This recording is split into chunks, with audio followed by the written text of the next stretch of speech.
ಜಿ5 ಇರುವಾಗ ನೀವು ನಿಮ್ಮ ನೆಚ್ಚಿನ ಶೋಗಳನ್ನ ಎಂದಿಗೂ ಮಿಸ್ ಮಾಡಿಕೊಳ್ಳುವುದಿಲ್ಲ. ಅದು ಸಂಪೂರ್ಣ ಉಚಿತವಾಗಿ.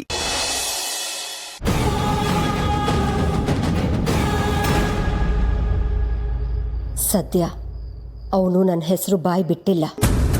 ಅಕಸ್ಮಾತ್ ನನ್ನ ಹೆಸರೇನಾದರೂ ಹೇಳಿದ್ದಿದ್ರೆ ಇಷ್ಟು ವರ್ಷ ನಾನು ಕಾಪಾಡ್ಕೊಂಡು ಬಂದಿದ್ದ ನಂಬಿಕೆ ಎಲ್ಲ ನುಚ್ಚು ನೂರಾಗಿ ಹೋಗ್ತಿತ್ತು.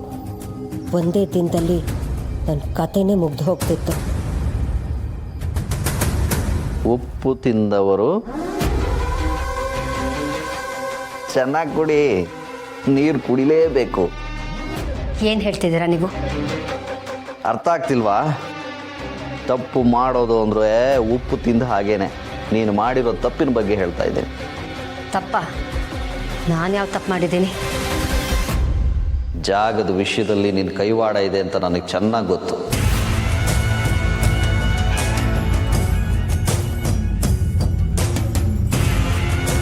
ಮನೆಯವ್ರ ಮುಂದೆನೇ ಇವತ್ತು ನೀನು ಬಾಯಿ ಬಿಡಿಸ್ತಿದ್ದೆ.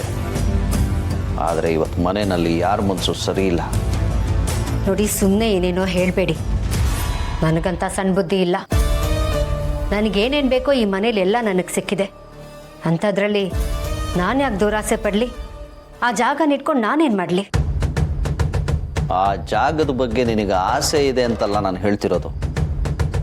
ಆ ಜಾಗ ನಮಗೆ ಸಿಗಬಾರ್ದು ಅನ್ನೋ ಕೆಟ್ಟ ಉದ್ದೇಶ ನಿನಗಿದೆ ಅಂತ ನಾನು ಹೇಳ್ತಿರೋದು. ಪದೇ ಪದೇ ಕೆಟ್ಟವಳು ಕೆಟ್ಟವಳು ಅಂತ ಹೇಳಿ ಹೇಳಿ ನಿಜವಾಗ್ಲೂ ನಾನು ಕೆಟ್ಟವಳು ಆಗೋ ಹಾಗೆ ಮಾಡಬೇಡಿ. ಇದ್ರಲ್ಲಿ ನನ್ನ ಕೈವಾಡ ಏನೂ ಇಲ್ಲ. ಹಾಗಂತ ಪ್ರೂವ್ ಮಾಡೋಕ್ಕೆ ನಿಮ್ಮ ಹತ್ರ ಯಾವ ಸಾಕ್ಷಿನೂ ಇಲ್ಲ. ನಾನು ಯಾವತ್ತಿಗೂ ಈ ಮನೆಯವ್ರಿಗೆ ಒಳ್ಳೆಯದನ್ನೇ ಬಯಸ್ತೀನಿ. ಈ ಮನೆಯವರೆಲ್ಲರೂ ಚೆನ್ನಾಗಿರಲಿ ಅಂತಲೇ ಆಸೆ ಪಡ್ತೀನಿ. ಇದನ್ನು ಅರ್ಥ ಮಾಡಿಕೊಂಡು ನನ್ನ ಪಾಡಿಗೆ ನನ್ನನ್ನು ಇರೋಕ್ಕೆ ಬಿಟ್ಟರೆ ನಿಮ್ಮ ಕೊನೆ ಉಸಿರಿರೋವರೆಗೂ ಚೆನ್ನಾಗಿರ್ತೀರಿ. ನಾನು ಚೆನ್ನಾಗಿರ್ತೀನಿ. ಇಲ್ಲ ಅಂದರೆ ನನ್ನ ಮೇಲಿನ ಅನುಮಾನದಲ್ಲಿ ನಿಮಗೆ ಹುಚ್ಚು ಹಿಡಿಯತ್ತೆ. ಯೋಚನೆ ಮಾಡಿ.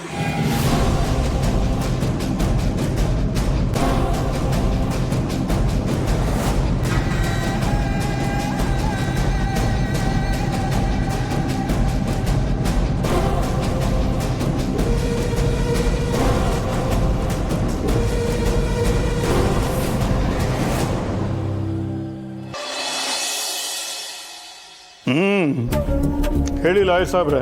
ನೀವು ಮನೆ ಖಾಲಿ ಮಾಡೋದಕ್ಕೆ 1 ತಿಂಗಳು ಟೈಮ್ ಬೇಕು ಅಂತ ರಿಕ್ವೆಸ್ಟ್ ಮಾಡ್ಕೊಂಡಿದ್ರಲ್ಲ, ಅದಕ್ಕೆ ಆಶ್ರಮದ ಅಧಿಕಾರಿಗಳು ಒಪ್ಕೊಂಡಿದ್ದಾರೆ. Thank you. ಹಾಗಾದ್ರೆ ನನ್ನ ಮಗಳನ್ನ ಹುಡುಕಕ್ಕೆ ಇನ್ನೊಂದು ತಿಂಗಳು ಟೈಮ್ ಇದೆ ಅಂತ ಆಯ್ತು. ಹಾಗಂತ ಈಜಿಯಾಗಿ ತಗೋಬೇಡಿ. 1 ತಿಂಗಳು ಕಳೆಯೋದು ಗೊತ್ತೇ ಆಗೋದಿಲ್ಲ. ಅದಾದ್ಮೇಲೆ ನೀವು ಮನೆ ಖಾಲಿ ಮಾಡದೆ ಬೇರೆ ದಾರಿನೇ ಇಲ್ಲ.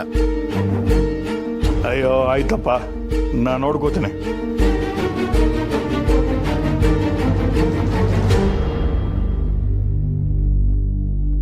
ಹಲೋ, ನೋಡ್ರಿ, ಎಲ್ಲ ಕಡೆ ಹುಡುಕ್ರಿ, ಬ್ಯಾಂಗ್ಳೂರು ಮಾತ್ರ ಅಲ್ಲ, ಇಡೀ ಸ್ಟೇಟ್ ಹುಡುಕಿ.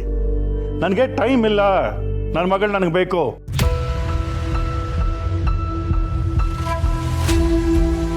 ಮನುಜ, ಎಲ್ಲಿ ಹೋಗ್ತಿದ್ಯಾ? ಮಗಳ ಮನೆಗೆ. ನಾನು ಹೋಗ್ಬೇಡ ಅಂತ ಹೇಳಿದ್ದೆ. ನಾನು ಹೋಗ್ತೀನಿ ಅಂತ ಹೇಳಿದ್ನಲ್ಲ. ಮನುಜ,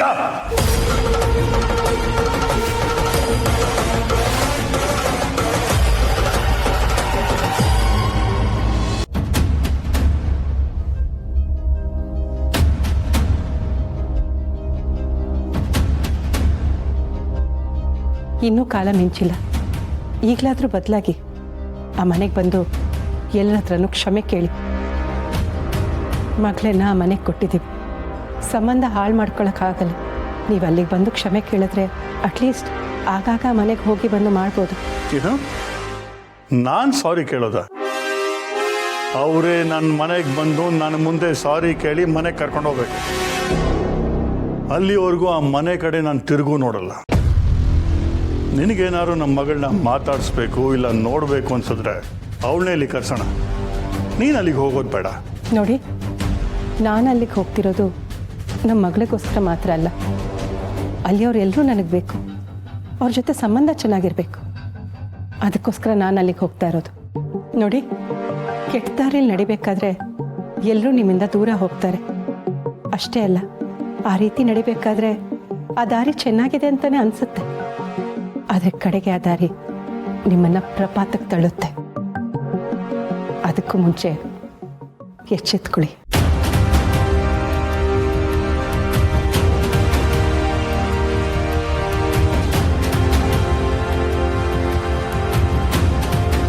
ಇವಳು ಆ ಮನೆಗೆ ಹೋಗಬೇಕು ಅಂತ ನನ್ನ ಹತ್ರ ಇಷ್ಟು ಧೈರ್ಯವಾಗಿ ಮಾತಾಡ್ತಿದ್ದಾಳೆ ಅಂದರೆ ಆ ಮನೆಗೆ ಹೋಗೋಕ್ಕೇನೋ ಒಂದು ಮುಖ್ಯವಾದ ಕಾರಣ ಇರಬೇಕು. ಅಲ್ಲಿಗೆ ಹೋಗಿ ದೀಪಿಕನ್ನು ಸರಿಯಾಗಿ ಮಾತಾಡ್ಸಲ್ಲ. ಬರೀ ಆ ಪೂರ್ಣಿ ಜೊತೆ ತುಳಸಿ ಜೊತೆ ಮಾತ್ರ ಮಾತಾಡ್ತಾಳೆ. ಯಾಕೆ ಹೀಗೆ ಮಾಡ್ತಿದ್ದಾಳೆ? ಯಾವುದಕ್ಕೆ ಇವಳ ಮೇಲೆ ಒಂದು ಕಣ್ಣಿಟ್ಟಿರೋ ಅಂತ ನನ್ನ ಮಗಳಿಗೆ ಹೇಳಬೇಕು.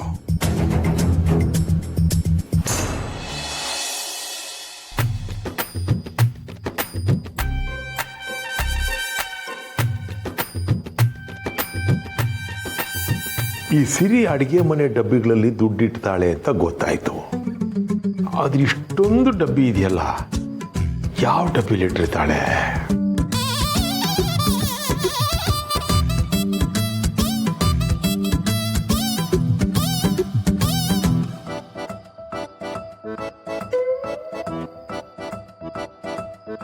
ಆಹಾ, ದುಡ್ಡು ಸಿಗತ್ತೇನೋ ಅಂತ ಬಂದರೆ ತಿಂಡಿ ಸಿಕ್ತಲ್ಲ.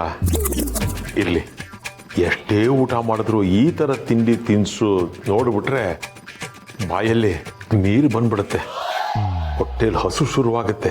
ಊಟ ಮಾಡಿದ್ದೆಲ್ಲ ಎಲ್ಲಿ ಹೋಗುತ್ತೋ ಏನೋ, ಇನ್ನೂ ಬೇಕು ಅನ್ಸುತ್ತೆ.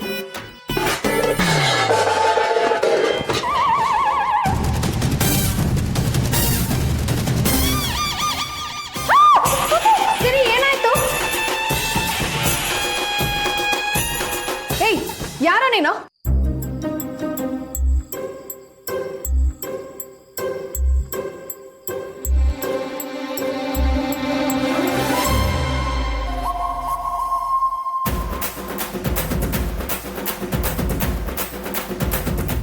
ನಾನ್ ಕಣಮ್ಮ ಸೊಸೆ ಮುದ್ದು, ನಿಮ್ಮ ಮಾವ. ಮಾವ, ಏನಿದ್ ನಿಮ್ಮ ಅವತಾರ? ಅಡ್ಗೆ ಮನೇಲಿ ಇಷ್ಟೊತ್ತಲ್ಲಿ ನಿಮ್ಗೇನ್ ಕೆಲಸ? ಏನಿದ್ ನಿಮ್ಮ ಅವಸ್ಥೆ? ಅವಸ್ಥೆ ಅಲ್ಲ, ಎಲ್ಲ ಅವ್ಯವಸ್ಥೆ. ಅದ್ ಸರಿ, ಕಳ್ರ ಹಾಗೆ ಅಡ್ಗೆ ಮನೆಗೆ ಯಾಕೆ ಬಂದ್ರೆ ಅದನ್ನ ಹೇಳಿ. ನಿಧಿ ಹುಡ್ಕೊಂಬಂದೆ. ಏನ್ ಅಡ್ಗೆ ಮನೆ ನಿಧಿ ಸಿಗತ್ತೇನಮ್ಮ? ಹೊಟ್ಟೆ ಹಸಿತಾಯ್ತು, ತಿನ್ನಕ್ಕೇನಾದ್ರೂ ಸಿಗತ್ತೇನೋ ಅಂತ ಹುಡ್ಕೊಂಬಂದೆ. ತಿನ್ನಕ್ಕ? ನಿಮ್ದಾಗ್ಲೇ ಊಟ ಆಯ್ತಲ್ಲ. ಊಟ ಏನೋ ಆಯ್ತು ಸೊಸೆ ಮುದ್ದು, ಆದ್ರೆ ಹೊಟ್ಟೆ ತುಂಬ್ದಂಗೆ ಅನ್ನಿಸ್ತಾ ಇರಲಿಲ್ಲ. ಅದಕ್ಕೆ ಬೇರೆ ಏನಾದ್ರೂ ಸಿಗತ್ತೇನೋ ಅಂತ ನೋಡಕ್ ಬಂದೆ. ನಿಮಗೆ ಹಸುವಾಗಿದ್ದಿದ್ರೆ ನನ್ನ ಕೇಳ್ಬೇಕಿತ್ತು. ನಾನು ಬಂದು ಏನಾದ್ರೂ ನಿಮಗೆ ತಿನ್ನಕ್ ಕೊಡ್ತಿದ್ದೆ, ಅಥವಾ ಇನ್ನೊಂದ್ಸರಿ ಊಟ ಬಡಿಸ್ತಿದ್ದೆ. ಅದನ್ ಬಿಟ್ಟು ಈ ರೀತಿ ಎಲ್ಲ ಬಂದು ನಮಗ್ ಭಯ ಪಡಿಸಿದ್ರಲ್ಲ. ಅಯ್ಯ, ನಿಮ್ಮನ್ನ ಹೆದರ್ಸ್ಬೇಕು ಅನ್ನೋದು ನನ್ನ ಉದ್ದೇಶ ಆಗಿರ್ಲಿಲ್ಲ. ಆದ್ರೆ ನೀವು ಹೆದರ್ಕೊಂಬಿಟ್ರಿ, ನಾನೇನ್ ಮಾಡ್ಲಿ? ಮಾಡೋದೆಲ್ಲ ಮಾಡಿ ಹೇಳೋದ್ ನೋಡು. ಈ ಭಯ ಹೋಗ್ಸೋದಿಕ್ಕೆ ನನಗೊಬ್ಬ ಮಂತ್ರವಾದಿ ಪರಿಚಯ ಇದ್ದಾನೆ. ZEE5 ಆಪ್ ಡೌನ್ಲೋಡ್ ಮಾಡಿ ಎಲ್ಲಾ ಸಂಚಿಕೆಗಳನ್ನು ಸಂಪೂರ್ಣ ಉಚಿತವಾಗಿ ನೋಡಿ.